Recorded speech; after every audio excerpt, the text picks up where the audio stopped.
আসসালামু আলাইকুম ওয়া রাহমাতুল্লাহি ওয়া বারাকাতুহু। আলহামদুলিল্লাহি রাব্বিল আলামিন ওয়া আকিবাতুল লিল মুত্তাকিন ওয়াসসালাতু ওয়াসসালামু আলা সাইয়্যিদিল আমবিয়াই ওয়াল মুরসালিন।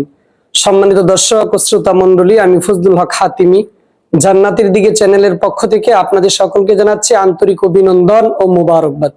আজ আপনাদের সামনে হাজির হয়েছি 2025 সালে ঈদুল আজহা কত তারিখে। 2025 সালে ঈদুল আজহার সম্ভাব্য তারিখ হচ্ছে 7ই জুন, রোজ শনিবার। এটা হচ্ছে সম্ভাব্য তারিখ এই জন্য যে বছরে দুইটি ঈদ উৎসব মুসলমান পালন করে থাকে, তার মধ্যে একটি হচ্ছে ঈদুল ফিতর, দ্বিতীয়টি হচ্ছে ঈদুল আজহা। এই দুইটি ঈদ উৎসব তখন নিশ্চিত করে দিন তারিখ বলা যায় যখন ঈদের চাঁদ ওঠে। যেহেতু চাঁদ ওঠার উপর নির্ভরশীল, এই জন্য সুনিশ্চিত করে দিন তারিখ বলা যাচ্ছে না। তবে যখন জিলহজ মাসের চাঁদ উঠে যাবে তখন সুনিশ্চিত করে বলা যাবে কত তারিখে। সম্ভাবনা আছে 7ই জুন রোজ শনিবার হওয়ার, তার থেকে একদিন এদিক সেদিক হওয়ারও সম্ভাবনা রয়েছে।